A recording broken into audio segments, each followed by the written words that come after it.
Okay, good morning everyone. Suara saya kedengeran jelas nggak? Morning, Miss. Kedengeran, Miss. Okay, good. So, how many are you again?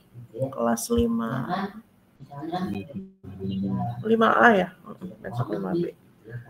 Ada 25 dan di sini ada 22. So, masih ada 4. Ya. 4 orang. Tapi kita mulai aja karena tinggal 4 orang yang belum ada.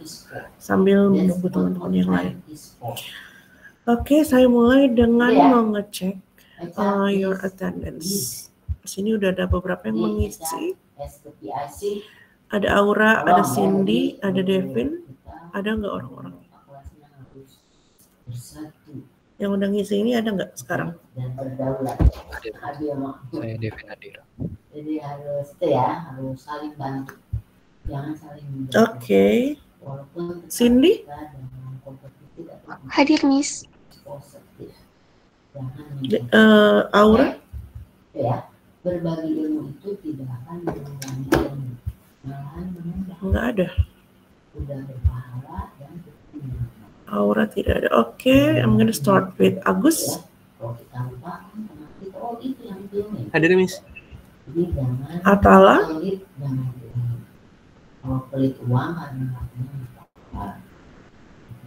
Atala belum ada. Oke. Cindy Lucy.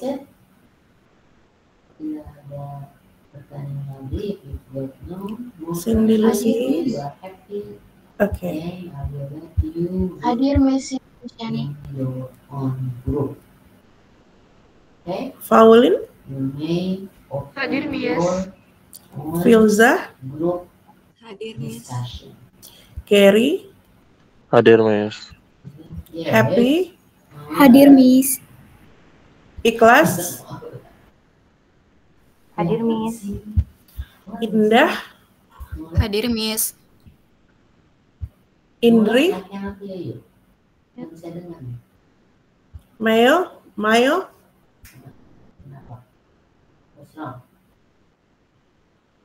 nggak ada. Hadir, Miss. Oke. Kayaknya jaringan saya kurang stabil. Terima kasih. Oke. Haikal. Hadir, Miss. Robin. Hadir, Miss. Nadine. Hadir, Miss. Afifa. Hadir, Miss.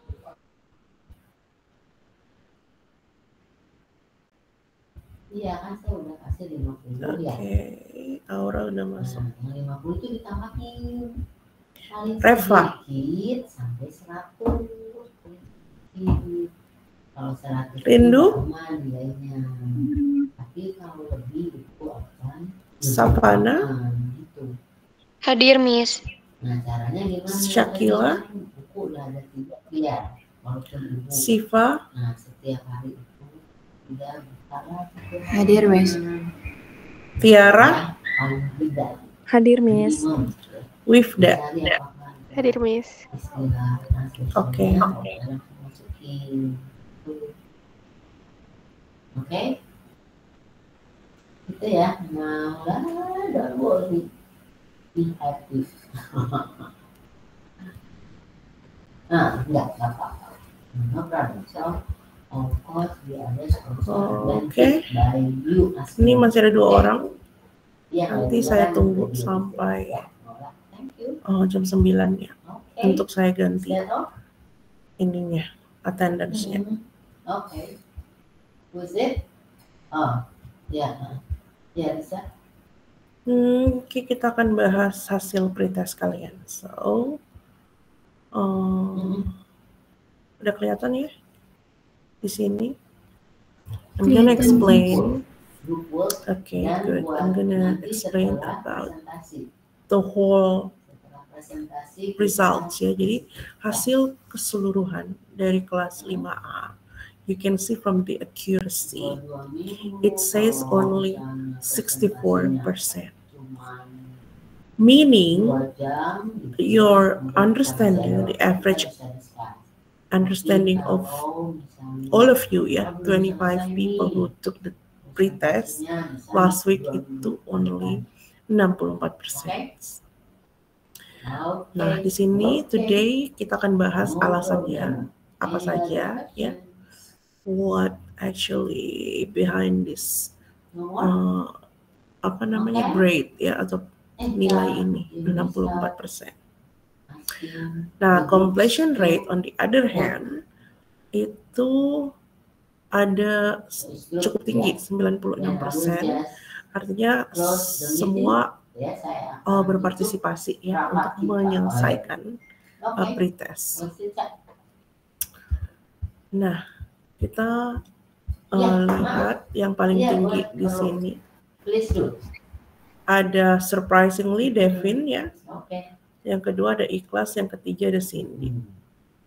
Nah, kita kan we'll talk about the questions. So, kita bahas satu-satu dari mulai pertanyaan pertama. Kenapa pretest ini penting? Because semester sebelumnya kalian sudah juga belajar penerjemahan jurnalistik dan soal-soal ini berdasarkan apa yang sudah kita pelajari di semester lalu. Okay. Let's take a look at the question number 1. What are the types of non-legal text? 15 orang jawab salah. Ini cukup shocking ya. Dan hanya only 10% answer 10 students answer correctly. Thank you then. Di nomor 1 kira-kira masalahnya apa ya dari soal? Be healthy and safe ya. And then please Kalau saya lihat di sini yang jawab salah tuh Cindy. next week Cindy ada nggak? happily presenting the Cindy. book. Okay, goodbye. Have a nice day. Assalamualaikum warahmatullahi wabarakatuh. Ada Cindy. Oke, Cindy. Kenapa jawabnya regulation? Yeah, see you. Yeah. Cindy, silakan dinyalakan kameranya semuanya.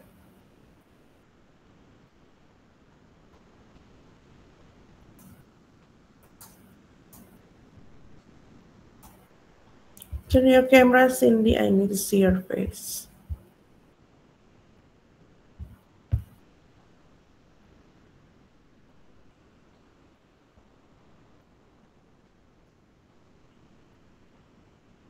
Cindy Luciana. Iya, karena menurut saya regulation itu bukan legal text. Mana si Eri nggak kesini? Regulation itu bukan legal text. So what is it then?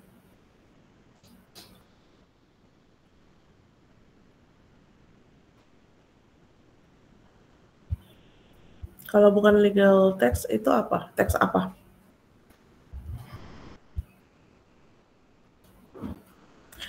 Ada 2 Cindy, oke. Ada Cindy Aulia dan ada Cindy Luciana. Kalau menurut Cindy Luciana, regulation itu bukan termasuk legal text.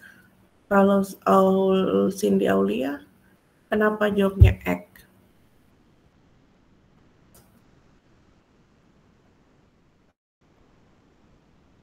Waktu itu kayaknya saya panik, Miss. Jadinya kepencet salah juga.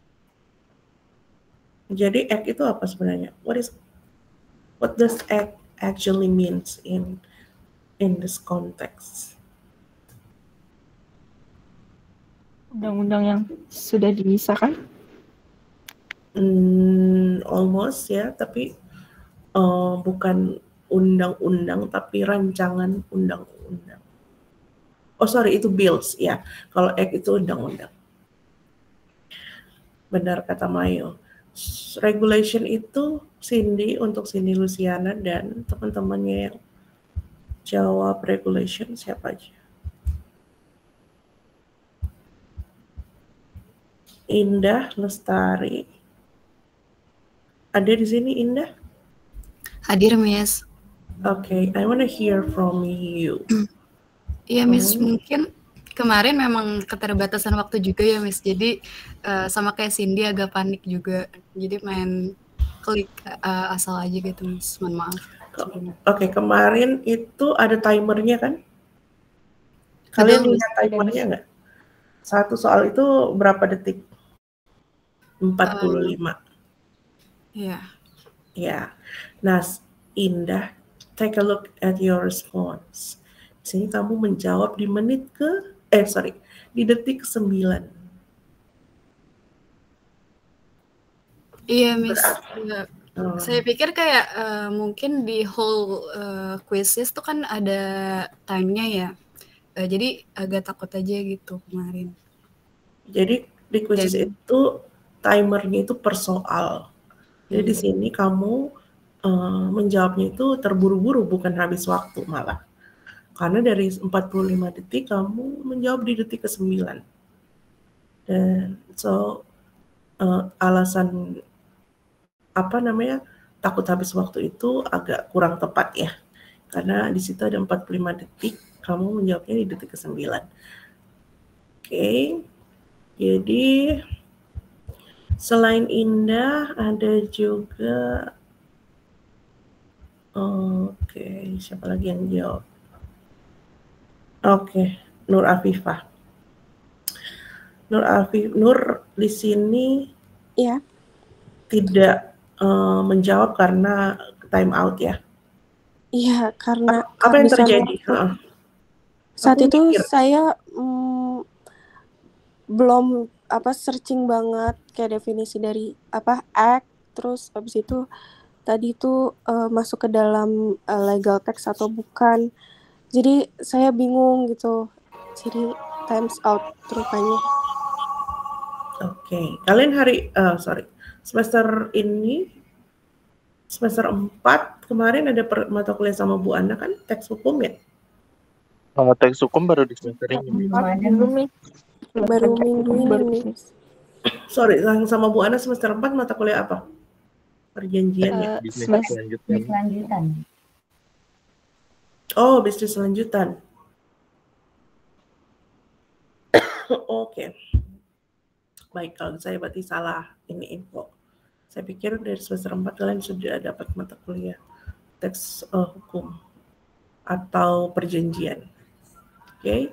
Nah, jadi perbedaannya antara keempat option ini, kalau bills itu RUU ya.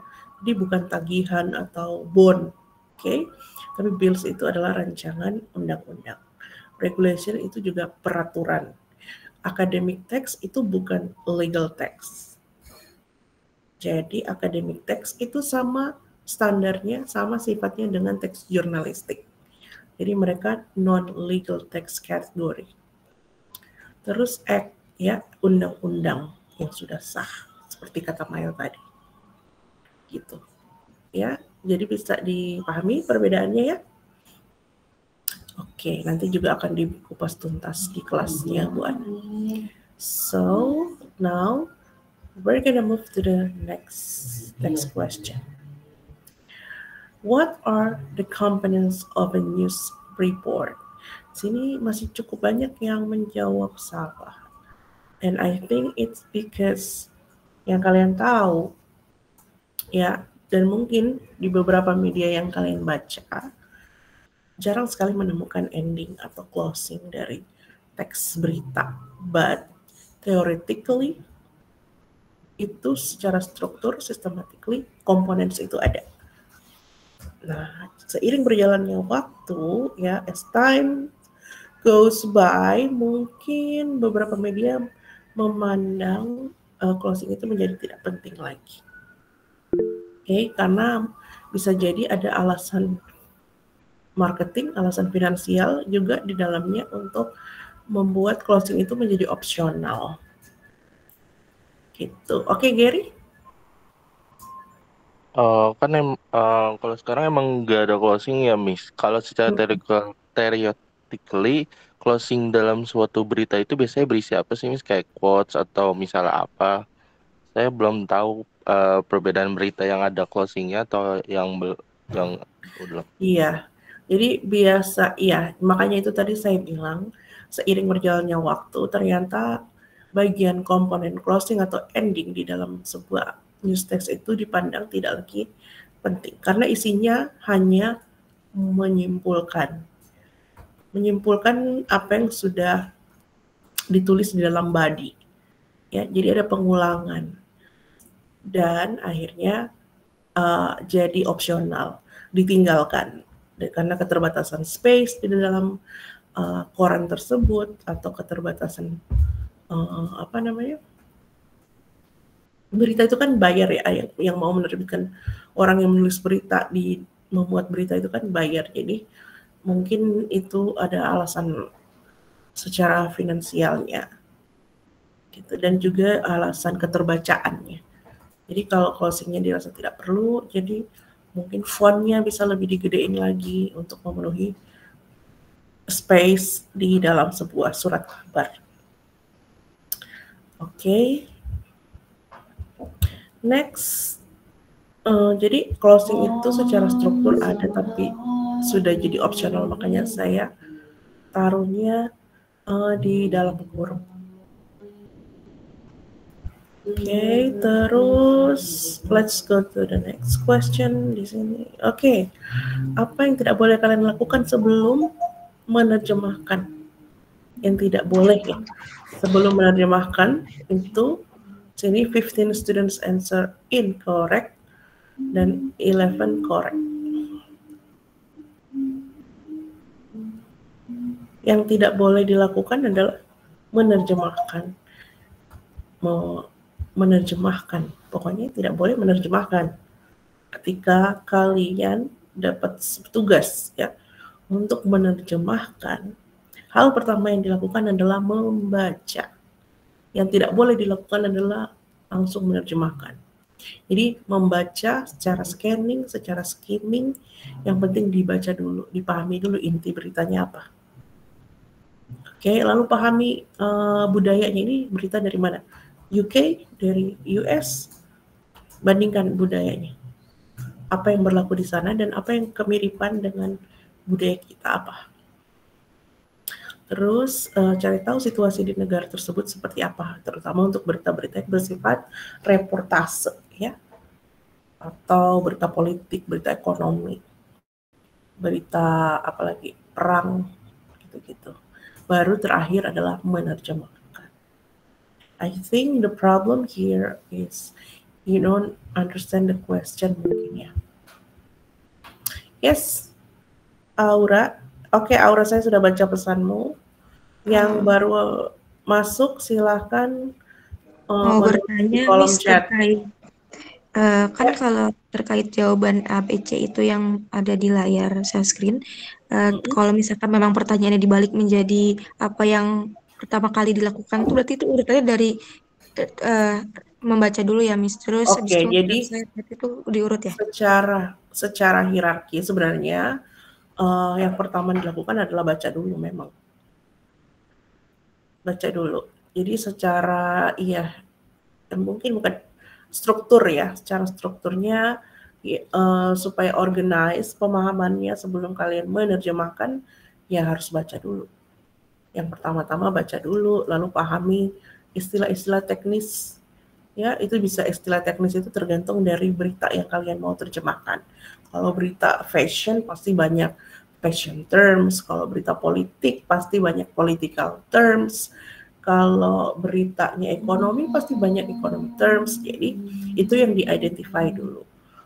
Ya, identify dari key terms yang ada di situ, lalu budayanya apa, karena secara tidak langsung dan secara langsung juga fashion terms ataupun political terms yang ada di negara A bisa jadi beda dengan yang ada di negara B, atau yang ada di source language ke target language itu berbeda. Nah, itu berarti udah termasuk memahami culture. Terus situasi, ya ini sesuai opsional, tapi akan sangat membantu kalian dalam menerjemahkan apa sih tren politik atau tren berita politik di negara A atau di English speaking countries atau secara internasional. Itu baru menerjemahkannya karena kalian udah punya pemahamannya. gitu. Jadi kalau kalau di Indonesia disebutnya sih kita pakainya KPK. Oke, berarti anti graft body itu adalah KPK gitu. Karena bukan Corruption Eradication Commission, tapi yang berlaku secara global itu adalah anti graft body. Gitu. Contohnya seperti itu ya. Okay, next is journalistic text orientation. Ini juga sudah sering kita bahas, tapi masih ada 10 yang menjawab salah. Oke, saya pengen tahu deh. Orientasi teks jurnalistik itu sama dengan teks akademik atau dia selain legal text itu orientasinya pada bahasa sasaran. Kalau dia legal text itu orientasinya pada bahasa sumber. And Aura, why di sini kamu jawabnya report? Kan apakah karena jurnalistik itu selalu melaporkan? Menurutmu? Iya, Miss. Jadi bingung gitu tadinya. Jadi orang bilang gitu. Nah, berarti ada salah konsep nih. Pemahaman tentang jurnalistik teks bagi yang menjawab report. Karena jurnalistik teks itu tidak selalu melaporkan, ya. Dia banyak sekali sub-sub topik di dalam sebuah surat kabar. Ada sub fashion, tadi ada sub entertainment, ada sub yang apakah dia selalu melaporkan di situ? Apakah isi jurnalistik teks yang tentang fashion itu selalu melaporkan, selalu berupa laporan, atau dia bisa juga opini, atau bisa juga editorial, bisa juga eksposisi, bisa juga argumentatif, ya. Jadi dia nggak selalu report, dia nggak selalu reporting. Itu yang harus dipahamin dulu, ya. Jadi ketika dengar jurnalistik jangan langsung kayak ininya kalian tuh pasti ini melaporkan berita reportase, karena nggak selalu reportase. Ada yang namanya opini, ada yang namanya kolom esai, ada yang namanya surat pembaca di dalam situ, ada yang namanya macam-macam ya. Di dalam satu koran Kompas itu nggak selamanya isinya reportase. Oke, ini untuk semua ya. Jadi mindset itu harus diubah. Oke, orientasinya adalah ke teks sasaran. Nah, di sini juga ada yang time out dan general text. Oke, salah ya. Ini sudah sering kita bahas di kelas ya. Floods paralyzed Jakarta is best translated into Indonesian as. Oke, 14 orang jawab benar, 7 orang jawab banjir bandang. Saya mau tahu nih siapa yang jawab banjir bandang. Atala. Mana ada nggak Atala? Oke, Atala nggak ada. Cindy time out. Indah. Let's go Indah. Indah. Iya, Miss. Iya. Menurut saya lebih singkat ya, kan kayak frasa-frasa di berita Indonesia kan banyak menggunakan langsung gitu, Miss, kayak nggak perlu basa-basi. Jadi saya pilih itu. Tapi saya juga masih bingung sih, Miss, sebelumnya. Oke. Lebih singkat menurut Indah. Berarti menurut Indah Jakarta Terendam itu sudah mewakili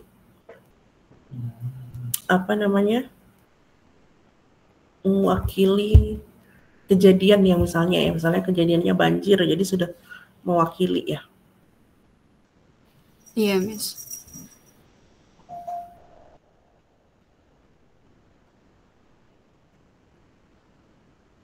Oke, memang kalau kalian cek ya di Google pas pakai kata kunci Jakarta Terendam itu pasti ada banyak berita yang pakai itu, karena mereka mau cari variasi dari terjemahan banjir lumpuhkan Jakarta gitu ya, biar enggak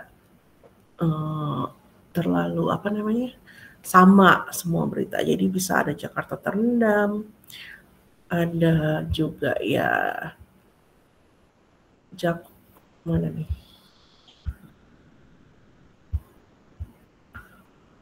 Oke, oh nggak ada yang milih. Oke, di sini mostly jawabannya lumpuhkan atau terendam. Ada opsi tenggelam, terendam. Apa bedanya tenggelam dan terendam? Kalau tenggelam berarti udah nggak ada lagi Jakarta ya, udah rata dengan air gitu. Makna konotasinya berarti Jakarta sudah di bawah laut, di bawah air gitu. Tapi kalau terendam berarti masih sebagian berdiri tapi ada genangan air. Oke. Nah, ini adalah pertanyaannya kan di sini. Pertanyaannya adalah floods paralyzed Jakarta is best translated into Indonesian as. Jadi best, maksudnya best itu berarti yang paling lazim, yang paling banyak dipakai di media, gitu ya, dari segi padanannya. Nah kadang-kadang seperti Indah tadi, kita juga ketika lihat ini terlalu obvious gitu ya. Sedangkan kan katanya teks jurnalistik itu harus harus dinamis, harus diparaphrase. Jadi kalian pun dipikirnya pokoknya nggak boleh sama persis dengan apa yang tertulis. Nah itu juga agak keliru pemahaman itu. So untuk teks jurnalistik itu memang dia orientasinya kepada bahasa sasaran dan wajib paraphrase ya. Ada paraphrase, kalian bebas mau mengubah struktur, mau mengubah apapun. Nah, namun yang perlu diperhatikan adalah jika konvensi ya atau kesepakatan yang berlaku di bahasa sasaran itu sudah ada padanannya, maka nggak usah cari-cari yang lain lagi. Saya tidak bilang kalau Jakarta terendam itu salah ya. Itu juga banyak kok, makanya saya taruh opsi itu karena saya ingin menjelaskan di sini bahwa kesepakatan yang ada atau konvensi yang tidak tertulis ya itu ada di media juga, jadi tidak hanya di teks-teks lain tapi di penerjemahan teks jurnalistik juga ada gitu kira-kira. Jadi banjir lumpuhkan Jakarta itu memang paling banyak kita muncul di media, bahkan termasuk Kompas dan juga Tempo ya, sekredibel mereka tetap pakai itu. Ya, kita buka pertanyaan Atala.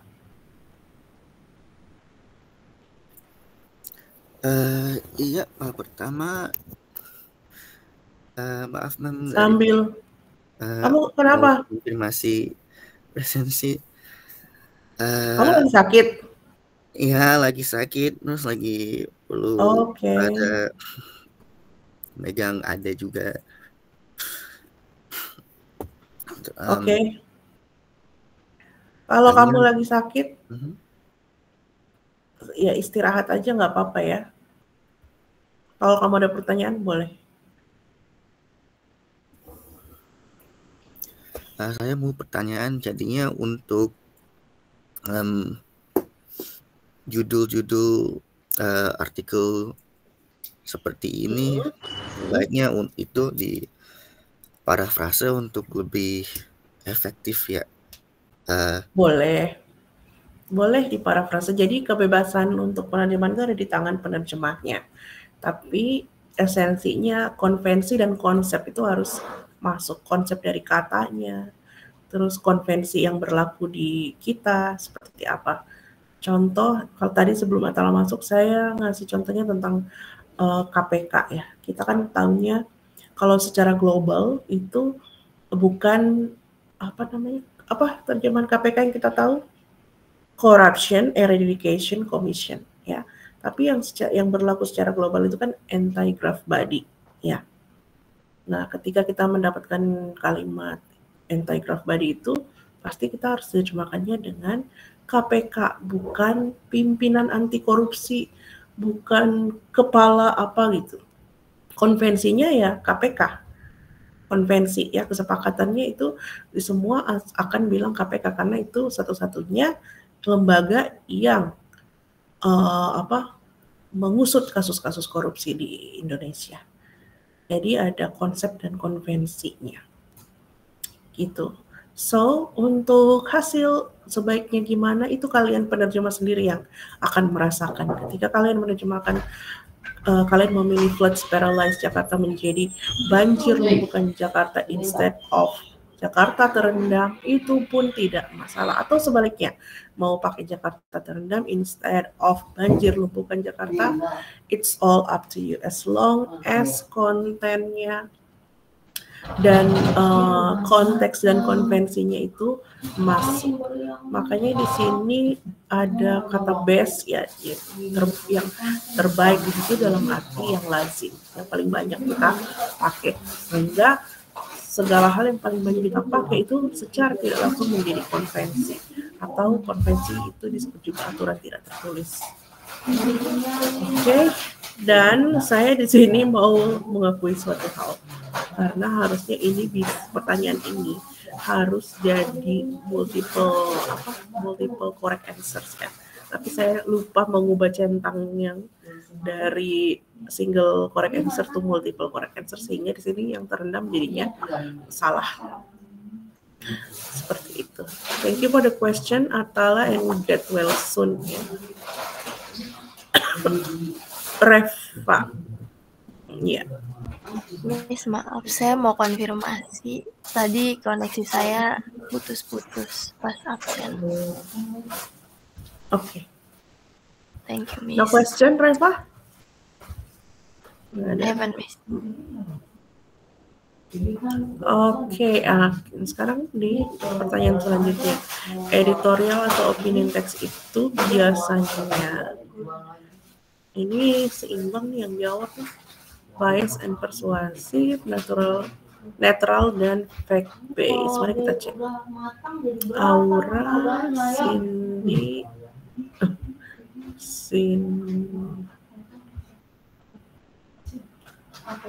Gary, Indri. Indri ada nggak Indri?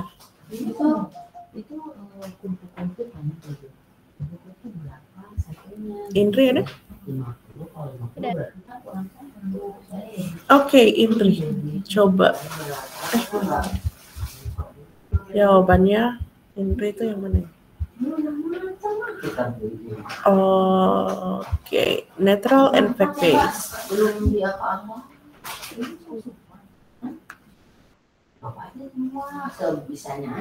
Silakan Indri, kenapa jawaban?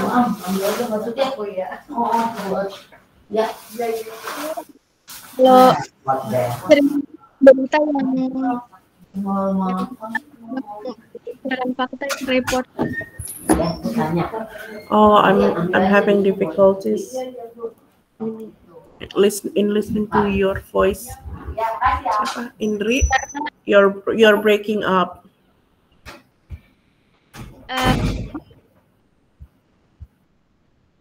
Halo. Yes. Karena saya kira yang report itu loh, Miss. Jadi dia. Oh. Ya, lagi-lagi kalian berpakunya pada reportase. Padahal di soal itu sudah sangat eksplisit tulisannya opinion text. Di dalam teks jurnalis itu kan ada kolom opini. Itu sifat teksnya itu harus apa? Harus bias dan persuasif. Karena itu opini dia, opini si penulis. Ya, suka-suka dia mau nulis apa, itu opini-opini dia. Oke. Jadi bukan netral dan fact based. Kalau netral dan fact based itu jenis reportase. Reportase berita demo, reportase berita politik. Itu kalau semua jenis reportase pasti dia harus fact based. Jadi harus ada fakta, ada data, ya. Sedangkan di opini itu opininya si penulis gitu. Dari sudut pandang dia sendiri, POV-nya dia.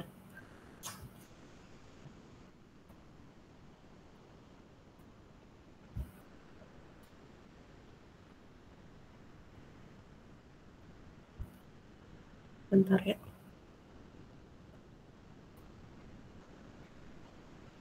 Oke. Nah, itu yang harus dipahami ya. Kalau dia pertanyaannya editorial atau opinion, berarti dia ya persuasif karena dia ingin mengungkapkan pendapatnya dari POV-nya dia untuk ya meyakinkan orang. Tergantung dari pembacanya mau setuju mau enggak ya. Itu urusan apa yang dia pahami dari yang dia baca. Okay, next question. Yes, Gary.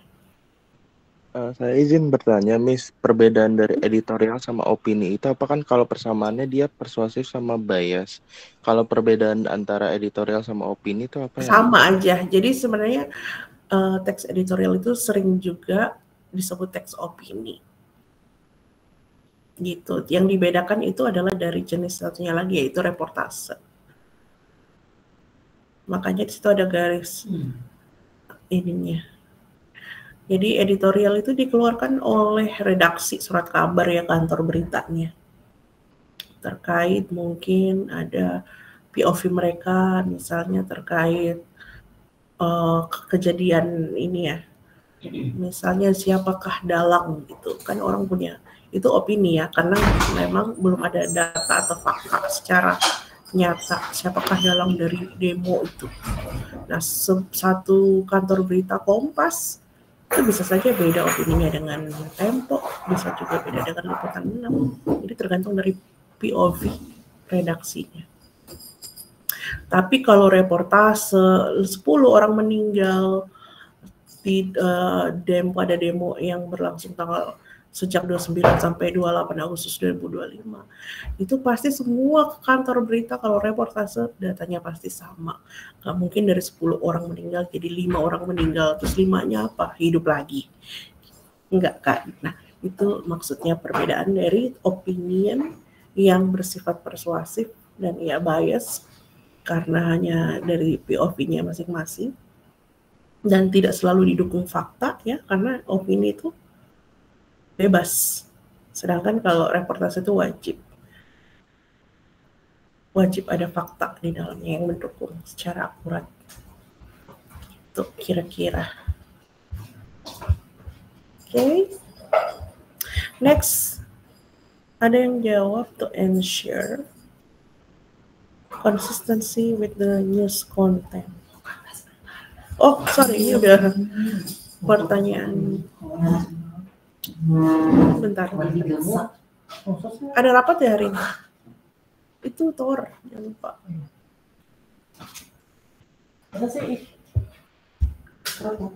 Okay, now let's go to the next question. Why should a news headline be translated after translating the whole text?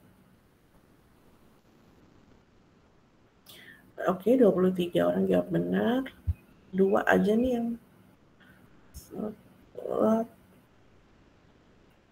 mana jawabannya?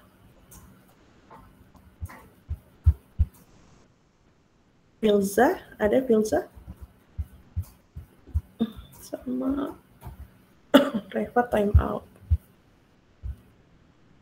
Sama Nur.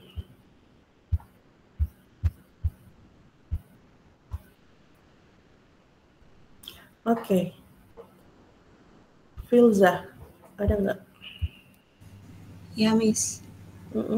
Kira-kira kenapa? Salah. Lupa. Untuk itu, I should to follow the writer's style. Kayaknya itu justru opsi yang harus kurang merhatiin. Maaf. Kurang perhatian ya. Oke, kalau siapa tadi? Reva ya? Oh, Reva time out. Nur.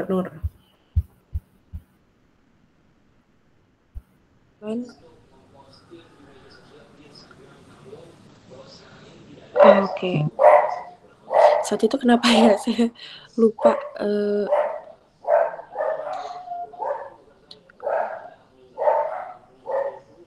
saya nggak kepikiran untuk menjawab yang B, Miss. Saat itu saya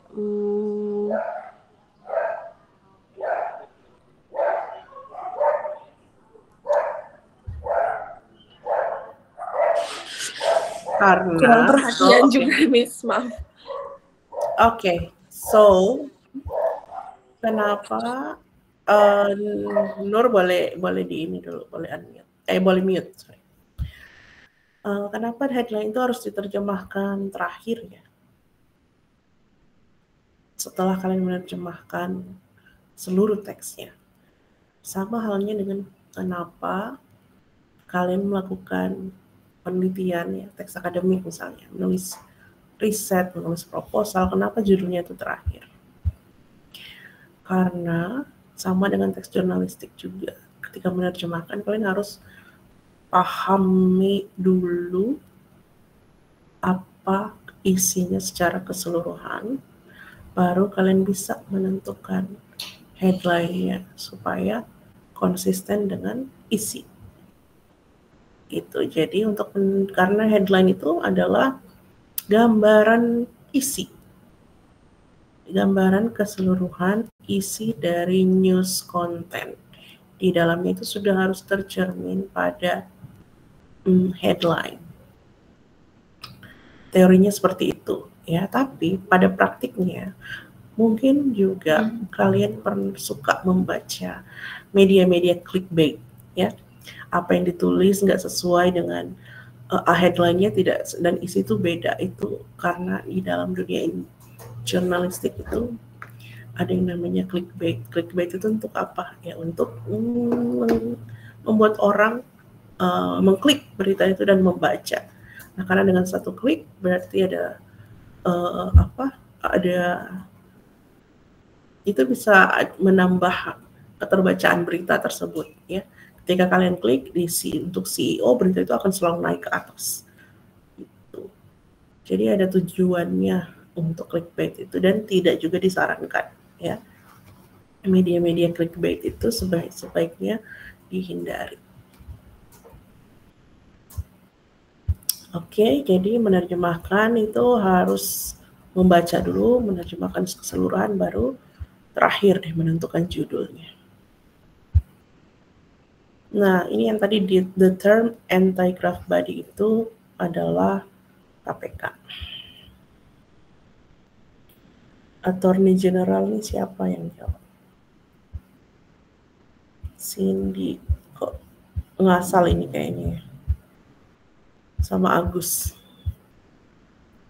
Itu ngasal karena nggak tahu aja ya.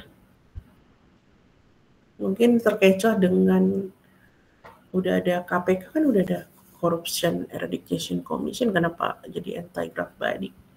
Nah itu karena tidak mengerti, belum paham konteks dan konvensi tadi ya.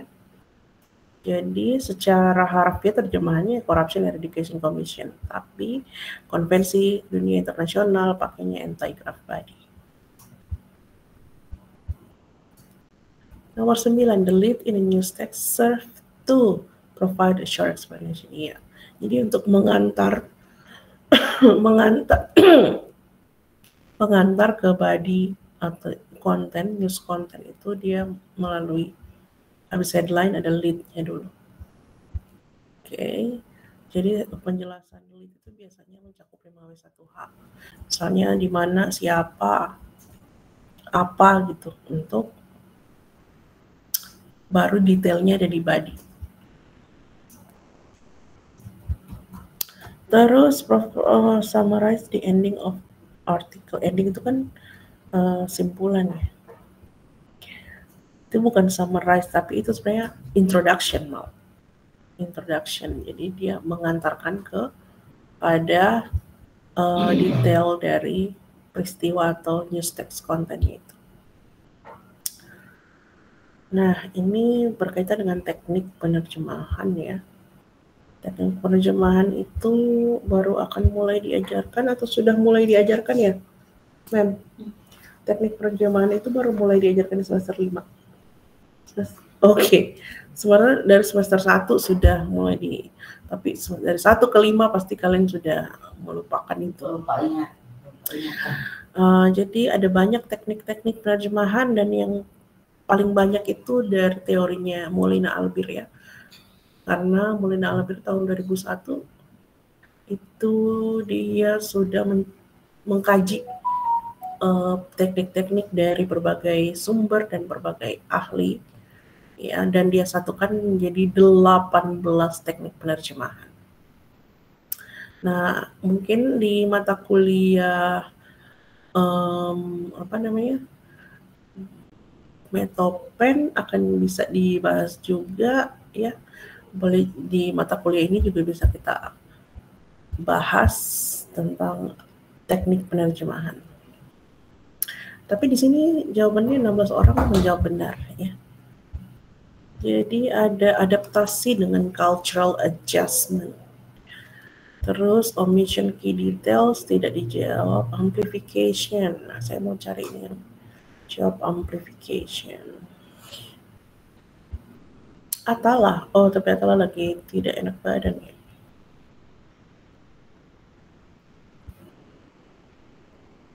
Gary deh, Gary. Yes, Miss. Gary. Sebentar. Pertanyaannya apa, Miss? Itu di atas. Jokowi to lead Hayes fight in Riau. Diterjemahkannya itu presiden akan pimpin langsung penanganan kabut asap di Riau. Itu teknik atau strateginya, tekniknya apa ya yang dia pakai? Kamu jawabnya amplification. Gimana jawabnya? Saya merasa amplifikasi itu karena ada penambahan kata akan.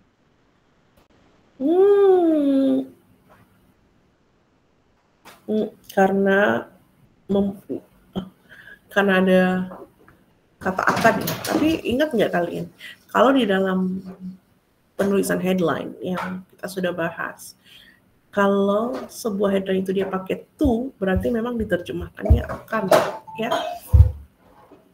Itu sudah konvensi. Gary, kalau masih ingat, ada nggak masih ingat? Mayo masih ingat nggak? Ciri-ciri karakteristik headline, penulisan headline itu kalau pakai to berarti memang dia belum terjadi akan.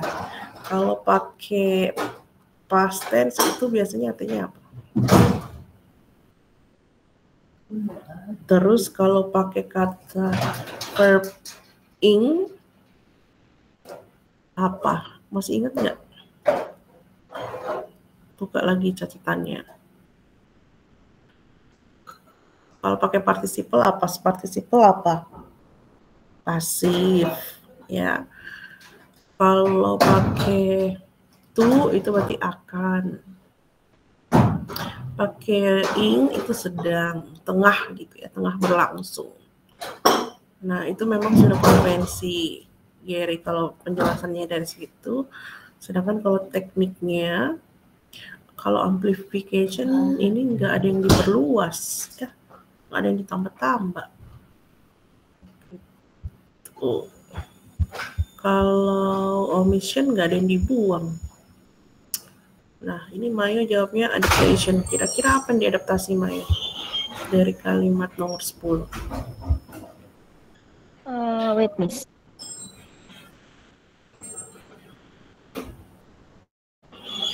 Kira-kira apa yang di-adjust di situ?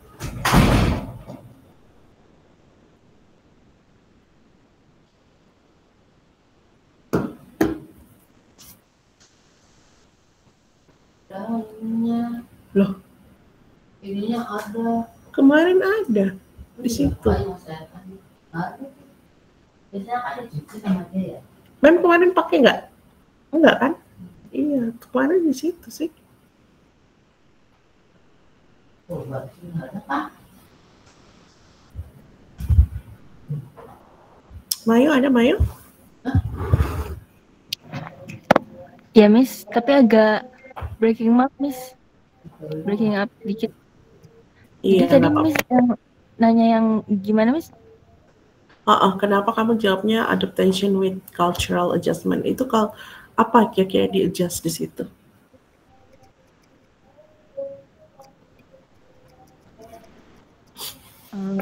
Sebentar.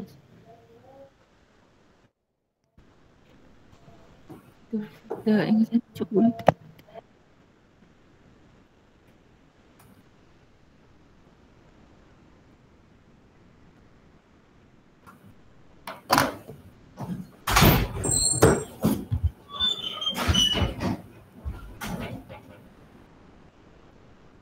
Ini banyak nih yang benar jawabannya, tapi apa ini?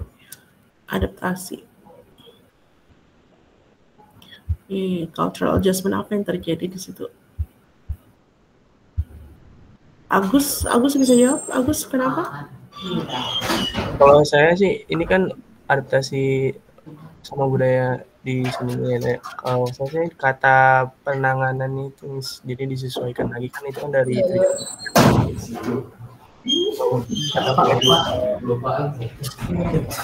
nggak mungkin juga kata fight gitu kan diterjemahin lawan atau melawan gitu. Jadi menurut saya penyesuaiannya di situ di kata penanganan ya. Menurut saya sih. Makanya kan kemarin gini ya. Ini tutup apa ya? Oke, kalau kata Agus di kata penanganan yang disesuaikan. Jadi kemarin itu saya salah pakai tutupnya. Ikhlas ya? Kalau menurut saya yang diadaptasinya itu dari has fight itu jadi kabut asap. Oh, emang harusnya apa? Kalau has-nya aja kan asap yang dijadikan kabut asap di Riau. Sama ini paling Miss nambahin izin mungkin yang Jokowi to lead has fight in Riau itu ditranslate Jokowinya di presiden. Oke. Ada 3 jawaban. Yang pertama 1 penanganan, yang kedua kabut asap, yang ketiga presiden. Kalau penanganan, karena fight itu harusnya perlawanan ya. Tapi dalam konteks bahasa Inggris, fight, kalau secara harfiah, fight itu memang artinya melawan, ya kan? Berkelahi, melawan, apalagi itu harfiahnya artinya itu. Nah, tapi kalau di sini Jokowi to lead his fight, di sini kan berarti bukan berkelahi, ya. Kita harus cari padanannya apa. Jadi bukan berkelahi dengan kabut, ya, nggak ada, tapi melawan kabut, ya. Kabut itu juga tidak dilawan, tapi ditangani, ya. Ya, itu penggunaan kata yang dari bahasa Inggrisnya ini pasti diterjemahkan oleh bukan mungkin bukan media dari internasionalnya, tapi nanti cek lagi ya. Ya, Syakila.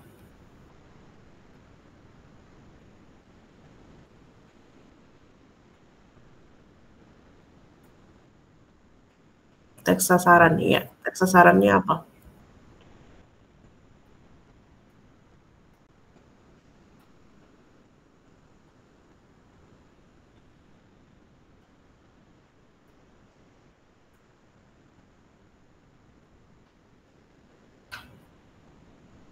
Oke, jadi ini kita cari tahu dulu ya. Kalau yang menulis ini medianya media asing, bukan media Indonesia, misalnya ini bukan dari Jakarta Post ya.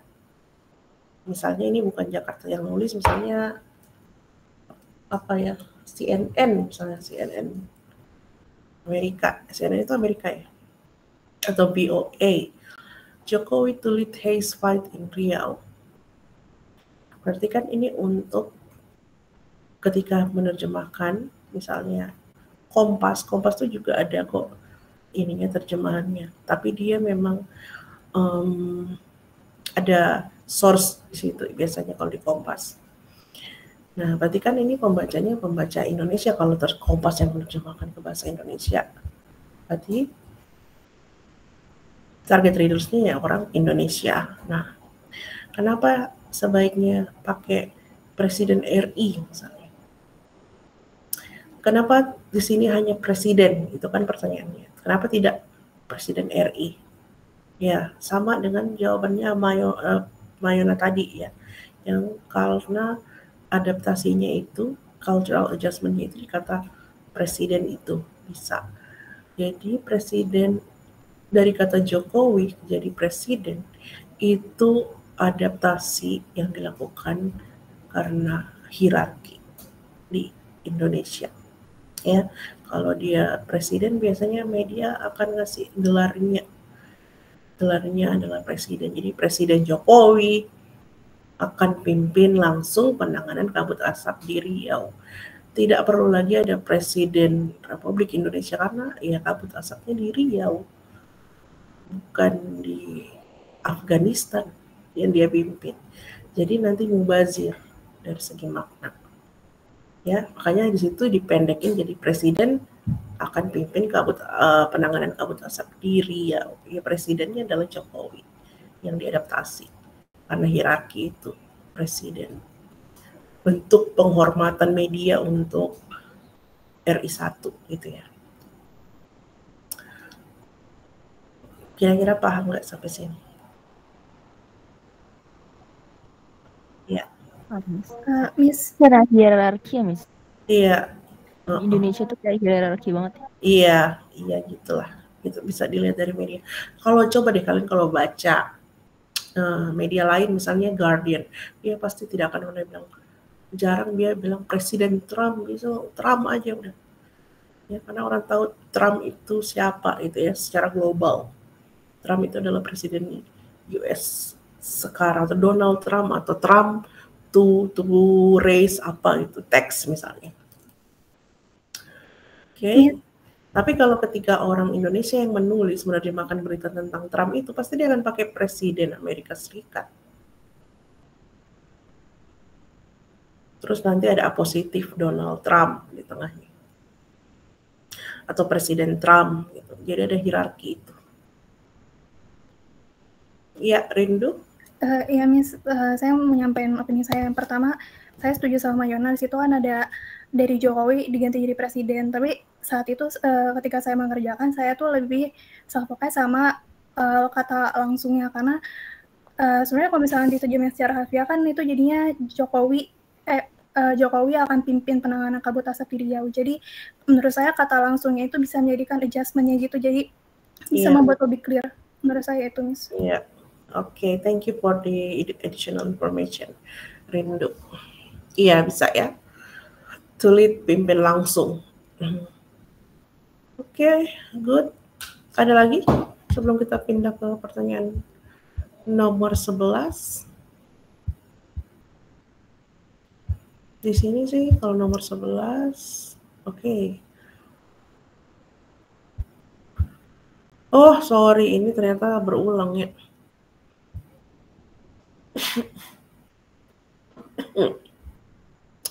Nomor 12, why is it important for translator to adapt journalistic text to the target culture?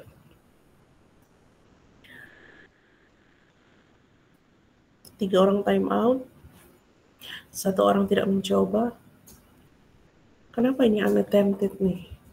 Siapa nih yang unattempted?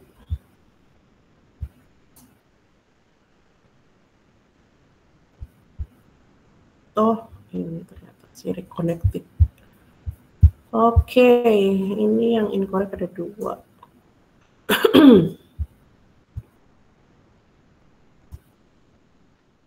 Filza dan Happy. Filza dan Happy ada? Ada, Miss.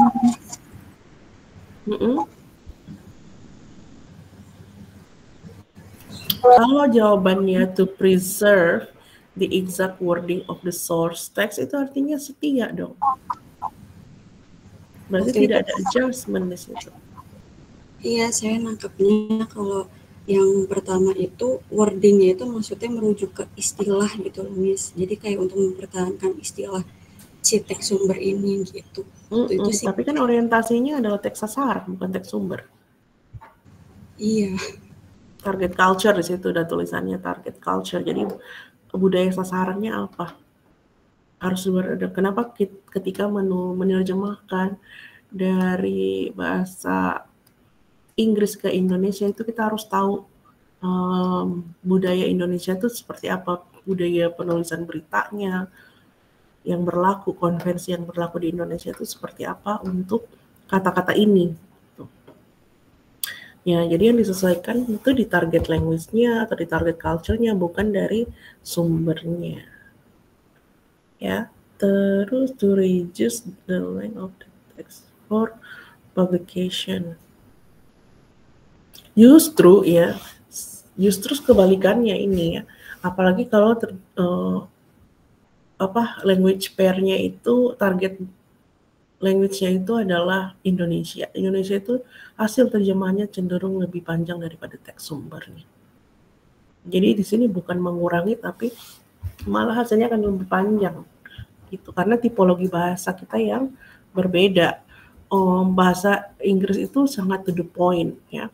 Sedangkan bahasa Indonesia itu dipengaruhi oleh banyak hal, jadi strukturnya itu juga jadi lebih panjang, gitu. Beda dengan kosakata bahasa Inggris, gitu. Jadi tipologi bahasanya itu sudah berbeda, struktur bahasanya itu sudah berbeda, makanya that's why kalau kita menerjemahkan Inggris ke Indonesia itu pasti hasilnya cenderung lebih panjang. Jadi untuk jawaban to reduce the length itu for publication itu tidak cocok untuk pertanyaan ini, ya. Iya Miss, karena saya kira tadi biar lebih singkat gitu, jadi kayak ada pengurangan gitu Miss. Oke, itu biasanya SOP kalau untuk publikasi itu bukan urusan penerjemahan, ya. Bukan urusan penerjemah, itu nanti urusan editornya. Jadi setelah diterjemahkan itu kan nanti ada editornya yang mengedit ya untuk menyesuaikan berapa jumlah kata yang harusnya ada, berapa ini, apa yang harus dibuang, diedit, ini itu adalah tugasnya editor dari si kantor berita itu. Itu untuk urusan publikasi. Baik, Miss. Berikut, nah praktisi itu merekomendasikan untuk identifying strong words in the source text before translating. Kira-kira tujuannya apa? Ada 6 orang yang menjawab to avoid translating idiomatic expression, terus to ensure the translation sound formal and academic. Lagi-lagi kita tidak bicara teks formal, teks akademik, ini kan teks jurnalistik. Lebih ke bahasa-bahasa pers, bahasa yang bebas. Tapi memang tetap ada SOP-nya, ada kaidahnya, sederhananya. Strong words di sini maksudnya apa? Kayak misalnya kata-kata yang rasis, kata-kata yang sara, itu kan ada aturan di media kita, tidak boleh memberitakan hal-hal seperti itu ya, hal-hal yang berbau sara gitu. Itu konvensinya yang berlaku di Indonesia. Jadi jawabannya adalah to retain the news impact and communicative force di bahasa sasaran. Jadi kenapa kita harus mengidentifikasi itu, dan sebagian besar penerjemah pasti akan mengubah tone-nya itu untuk tetap lebih komunikatif tanpa menyinggung sara atau menyinggung pihak-pihak yang ada di target language itu. Dan sepemahaman saya juga sebenarnya tidak hanya berlaku di Indonesia aja ya, tapi juga sepertinya di seluruh dunia jurnalistik itu ada kode etiknya. Nah, kalau misalnya dia mewawancara orang dan hasil wawancara itu dituangkan dalam bentuk tulisan yang embedded di dalam news text itu, kan itu namanya excerpt ya. Berarti tidak diubah ya, apa yang dikatakan itu ditulis. Nah, itu kan misalnya dia mengucapkan kata-kata yang strong words itu ya, the N word or the F word, itu kan mereka tidak akan menulis itu secara harafiah tertulis ya, mungkin ada simbol-simbol apa untuk menyensor itu, lembaga sensornya itu, karena ada dibatasi oleh kode etik itu. Tujuannya itu ya, untuk yang penting impact-nya, pesannya ya itu sampai. Nomor 14, bill itu RUU, rancangan undang-undang. Kenapa ya? Kenapa kira-kira alasan yang tepat diantaranya? Ini ada 8 orang yang menjawab, because bill literally means tagihan. Ini siapa nih yang jawab tagihan? Because readers prefer untranslated legal terms. Kayaknya ini nggak paham deh. Nggak paham dengan pertanyaannya.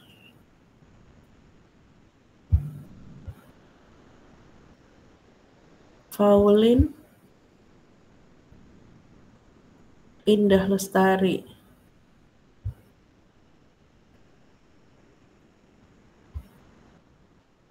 Indah Lestari ada? Sama Pauline? Ada Miss. Iya Miss, sebelumnya saya belum tahu kata bill itu apa, jadi masih belum ngerti. Oh, oke. Tapi kan di situ di soal sudah ada clue yang which of the following best explains. Jadi alasan-alasan berikut mana yang tepat ya. Kalau bill itu memang terjemahnya adalah RUU atau rancangan undang-undang dalam bahasa Indonesia. Kalian hanya diminta untuk mencari alasan gitu ya. Nah, alasan yang paling masuk akal ya karena itu adalah equivalence-nya. RUU is the closest institutional and cultural equivalent dari si bill itu. Jadi ketika dilihat itu lagi, kenapa akhirnya jadi rancangan undang-undang? Karena ketika kita mengkaji dokumen bills-nya di luar negeri, misalnya di Amerika ya, itu isinya ternyata memang rancangan undang-undang yang di ekivalen di kita itu adalah RUU. Jadi yang dipakai konvensinya berarti RUU padanannya ya, bukan tagihan. Karena ketika mengecek dokumennya itu bukan bills pembayaran yang di restoran, bukan, tapi dokumen rancangan undang-undang. Oh ternyata di kita ini namanya RUU. Kenapa mereka pakai bills? Ya itu ini billnya dari mereka gitu, yang berlaku di negara mereka. Oke, karena ini kita yang menerjemahkan ke bahasa Indonesia, jadi ya berlaku di negara kita, di negara target sasaran dari berita yang diterjemahkan. Gitu. Nomor 15, Parlemen. Why is it important for a translator to be consistent in translating institutional names? Contohnya ada House of Parliament, ada Parliament, ada Assembly. Kalau itu tuh harus dipakai secara konsisten. Kenapa ini penting?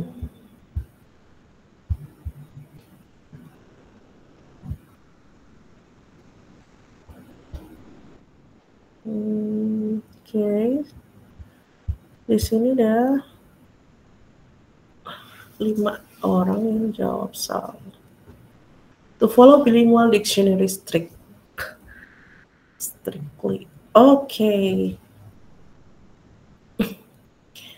Jadi bahkan di kamus pun dia tidak konsisten ya.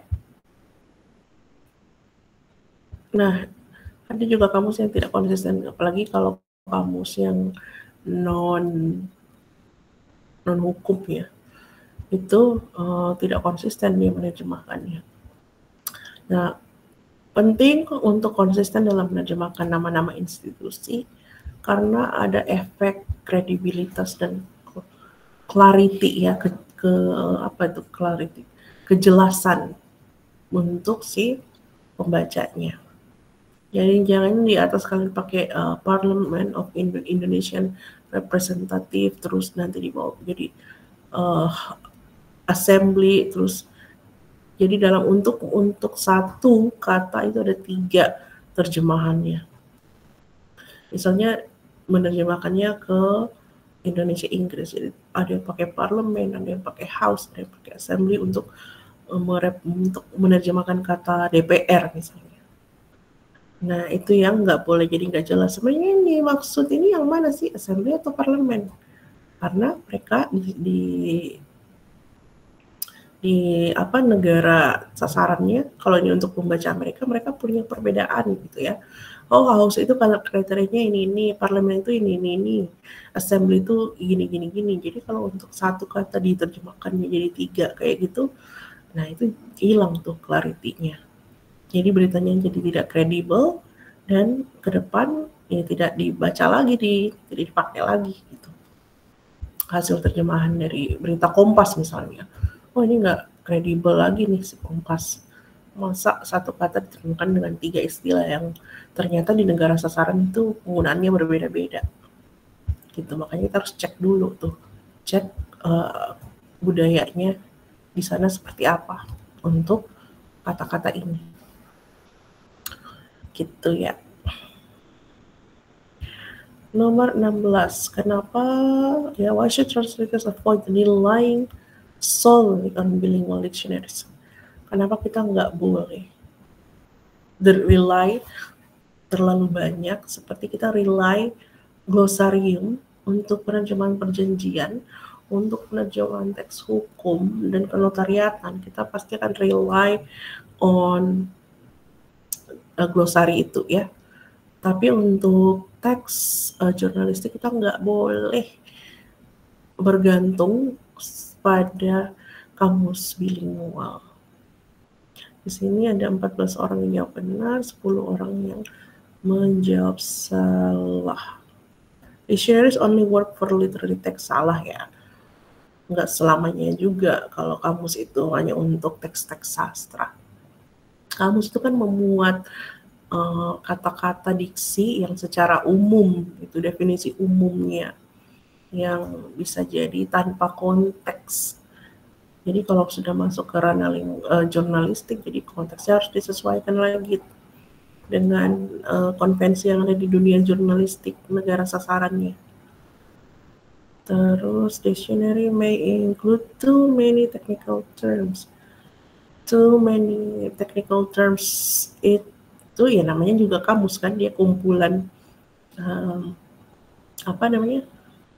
kumpulan dari semua kata-kata, jadi pasti ada semua di situ, ada semuanya, semua kata ya. Tapi biasanya untuk specific terms seperti medical terms, apalagi ya, legal terms itu punya kamusnya masing-masing ya. Mereka punya glosari, bukan kamus sih, namanya glosarium masing-masing. Ya, medical terms itu ada glosariumnya, legal terms itu ada glosariumnya. Biasanya tuh yang dipakai itu ada Black Law itu ya, yang tebal banget. Nah, karena jawaban yang paling tepat adalah dictionaries are not always updated with slang and idioms, karena slang itu muncul tergantung dari orang dan zaman pada saat itu ya. Itu kan bahasa yang timbul tenggelam sesuai dengan orang-orang pada zaman itu gitu. Sekarang slangnya sudah lebih berubah lagi. Dan di teks jurnalistik itu sangat dinamis ya, penggunaan bahasanya itu menyesuaikan dengan slang, dengan idioms, dengan apalagi cultural expressions lainnya. Makanya kita tidak boleh bergantung pada kamus, tapi harus bergantung pada konteks dan konsep kata itu tuh untuk menerjemahkan ya. Kamus boleh tetap dipakai, tapi jangan dia jadikan satu-satunya sumber referensi. Tetap harus melihat konvensi ya. lihat dari target sasaran, lihat dari target readers-nya, target language-nya apa, itu harus disesuaikan juga. Oh, di Indonesia yang berlaku ternyata ada kata apa yang pamali misalnya, itu kalau dari tabu ya mungkin dari bahasa teks sumbernya tabu diterjemahkannya jadi pamali. Nah, itu pertimbangannya apa? Apa sudah tepat? Dikaji lagi. Apakah tabu itu pamali? Nah, ternyata enggak. Tabu ya tabu, pamali beda lagi. Jadi itu yang disesuaikan dengan pembaca. Oke. Pertanyaan nomor 17. Indonesian Anti-Graft Chat. Chef arrested for murder. Nah, ini yang tadi saya bilang, karena kalian itu berfokus pada Indonesian Anti-Graft Chief. Jadi kalian menerjemahkannya Ketua Anti Korupsi Indonesia. Nggak ada Ketua Anti Korupsi, adanya Ketua KPK. Jadi ekuivalensinya adalah KPK, bukan anti korupsi. Kita nggak ada lembaga yang namanya anti korupsi, tapi adanya Komisi Pemberantas Korupsi KPK. Ini juga Cindy, Ketua Lembaga Anti Korupsi, nggak ada ya. Ini yang heboh. Devin mana Devin? Ini saya suka nih kalau Devin. Devin ini sangat dramatis ya. Iya, Miss. Jadi ada kata heboh, Ketua KPK Indonesia ditangkap atas kasus pembunuhan. Bagus nih. Nah, ininya ya, ada efek dramatis dan nggak apa-apa. Terus Pauline, kepala KPK, nggak ada kepala KPK, adanya ketua KPK. Jadi jangan kemana-mana.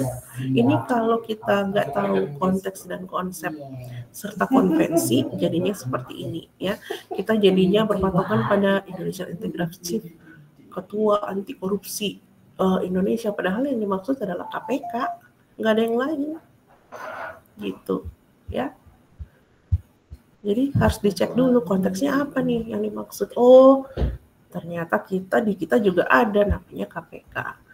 Terus kemarin ini arrested itu ditangkap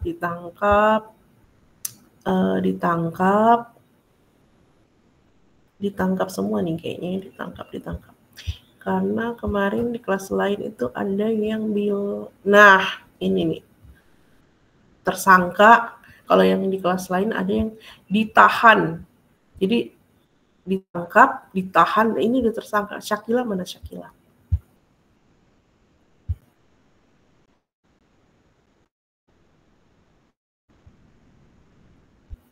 Syakila ada?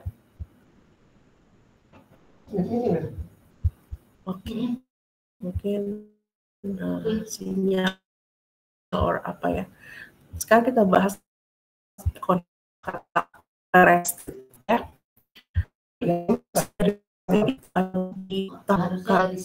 Jika dia berubah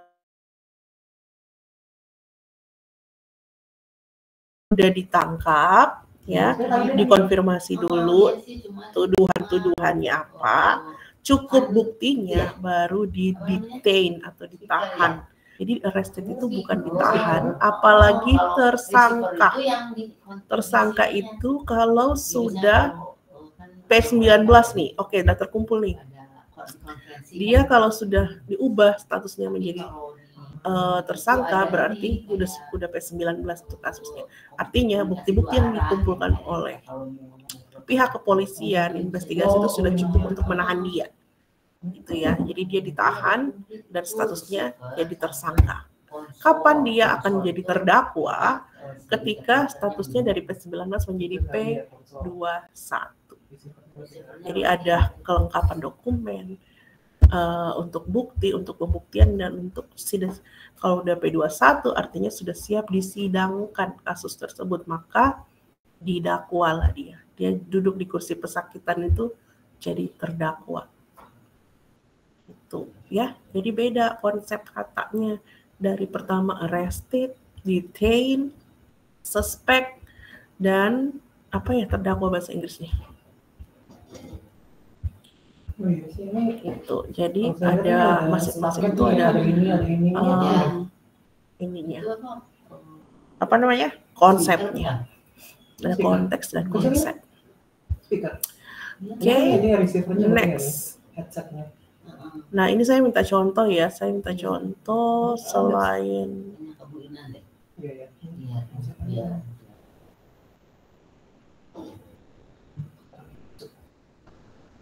Oke, saya sebenarnya minta contoh selain dari code red-handed-nya.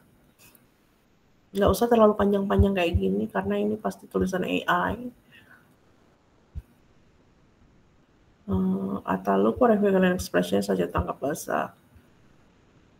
Omit the expression. If using those expressions makes the meaning unclear or non-equivalence of omit the expression. Oke. Omit the expression ini harus diganti dengan apa gitu ya? Kalau di omit berarti kan dari misalnya kita menerjemahkannya called red-handed ini ternyata tidak ada padanan. Mungkin ya kita bayangkannya padanannya itu bukan tertangkap basah. Jadi called red-handed itu padanannya di Indonesia nggak ada, gitu ya.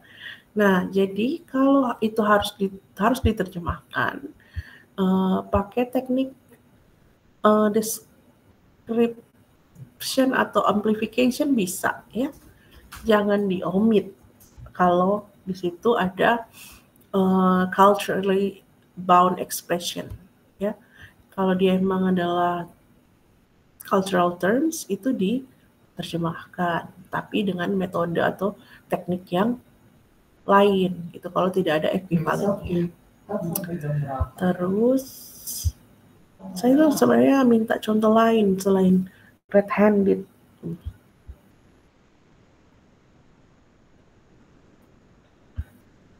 Misalnya ada yang idiom ke idiom, ada yang idiom ke non-idiom.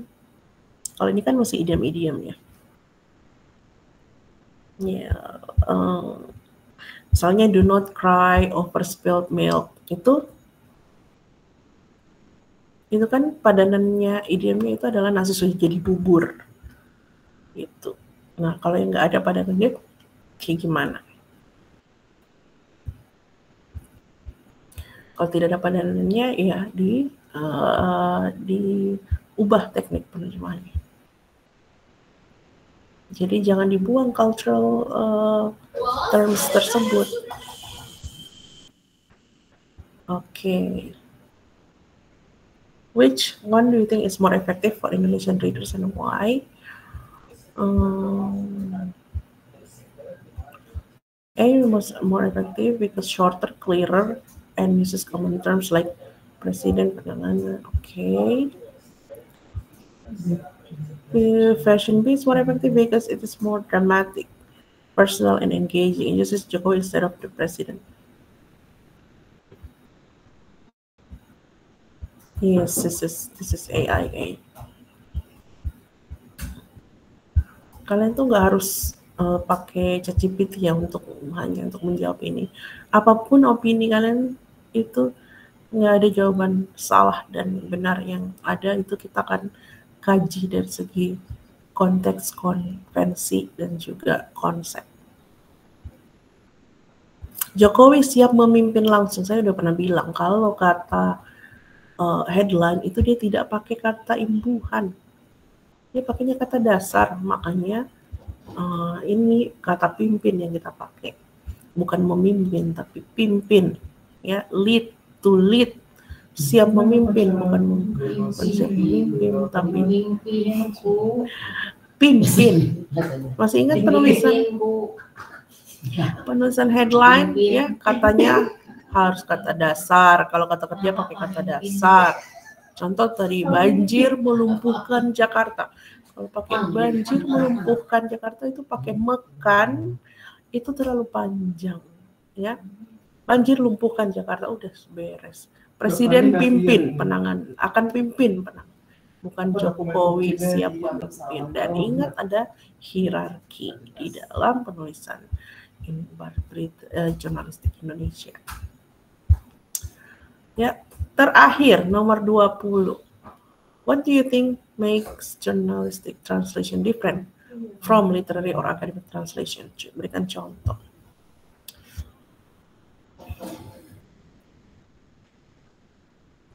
Bedanya antara literary, academic, dan jurnalistik. Okay, Gary, the goal is to deliver information quickly to a wide audience. Jadi selalu seringnya shorter sentences and simpler vocabulary. Good answer. Menurut saya penerjemahan teks jurnalistik lebih formal dan efektif dan kaku. Ini kayaknya agak ini ya. Yang kaku itu biasanya teks hukum, teks yang punya teks hukum kenotariatan dan juga perjanjian. Itu teks yang punya frasa baku ya, tidak boleh ubah-ubah jadi kaku. Sedangkan jurnalis itu kita bisa mengubah, bisa kita paraphrase. Jadi jawaban Happy kurang ini ya, kurang tepat. Jadi sebenarnya teks jurnalistik itu dia lebih to the point, komunikatif, informatif. Itu karena dia memberitakan, menyampaikan, mereport. Jadi dia tujuannya ada banyak di situ. Sedangkan kalau teks sastra, ya dia pasti banyak menggunakan kalimat-kalimat yang puitis, konotatif, ya. Sedangkan kalau jurnalis itu harus denotatif, nggak boleh pakai terlalu banyak peribahasa, ya. Nggak ada peribahasa atau majas di dalam teks jurnalistik, nggak ada gaya-gaya bahasa kayak gitu. Itu harus lebih ke to the point, clear, informatif, komunikatif. Nah, sastra itu kan bisa bebas, bisa pakai gaya bahasa majasnya dalam satu cerita, bisa hiperbola, bisa personifikasi. Nah, kalau akademik itu harus formal, karena teks akademik itu isinya ke bidang keilmuan, ya, hasil penelitian, laporan penelitian, jadi harus teks dengan bahasa yang baku, gitu. Oke, sampai sini ada pertanyaan?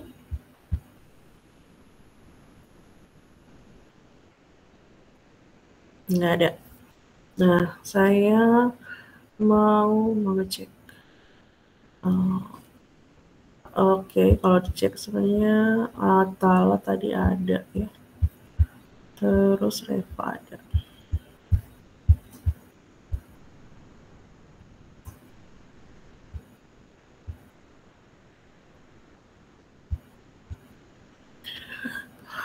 Oke. Nah, kalian akan praktik ya sebenarnya habis ini. Praktiknya itu ada di e-learning. Nanti masih ada waktu untuk diterjemahkan tipis-tipis masing-masing. Di Google Slide itu boleh duplikat, tulis namanya, terus diterjemahin di e-learningnya. Nah, yang mau saya sampaikan ini, pretest ini akan ada di soal UTS. Ya, jadi akan saya ujikan lagi di UTS sebagai post-test untuk melihat ada perubahan nggak dari pemahaman kalian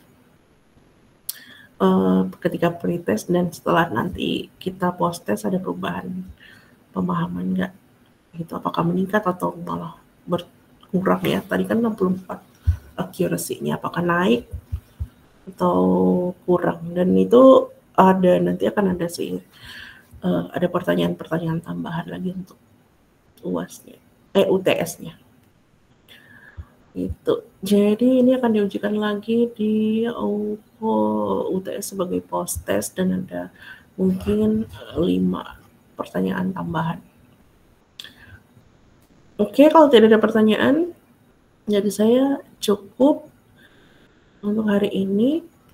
Dan di e-learning kalian boleh cek, di situ sudah saya sematkan. Nah, ini e-learning. Saya jelaskan dulu sebelum kita akhir kelas. Jurnalistik 5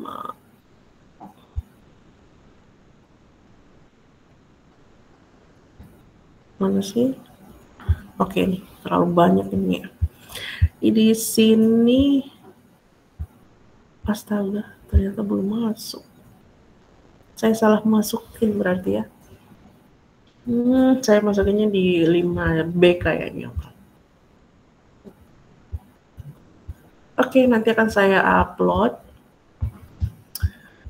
Itu sebenarnya ada Google Slides yang isinya tuh teks singkat.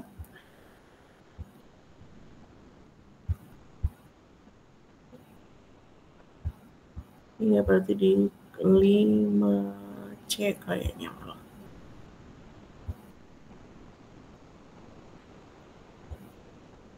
Nah, ini ya. Nanti akan saya pindahkan ini.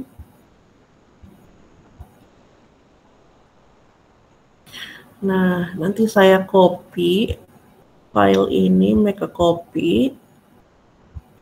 Kelihatannya. File ini akan saya make a copy dan attach di e-learning kalian dan bisa diterjemahkan kayak gini misalnya. Contohnya seperti ini. Jadi ada headline, source language-nya, program bank sampah. Terus masing-masing punya terjemahan. Oke, gini. Nanti akan saya copy dulu. Oke. Cukup untuk hari ini. Kita jumpa lagi di pertemuan berikut dan kita akan langsung ngerjain praktik itu ya. Praktik. Kalian boleh sambil dicicil. Kalian boleh nyicil terjemahannya. Nanti kita diskusi lagi minggu depan. Dan ingat kalau metode pembelajaran kita ini adalah selalu diskusi. Saya tidak selalu tahu semuanya. I may not have the answers right away for your questions. Dan kita tetap harus punya mindset untuk riset, ya. Apapun itu kita riset, kita cari referensinya yang ada, dan kita sesuaikan dengan konteks, konsep, dan konvensi yang berlaku. Oke, terima kasih. Cukup dari saya. Oke, I'll see you next week. Thank you, Miss. Thank you, Miss. Sampai ketemu. Iya. Stay safe ya.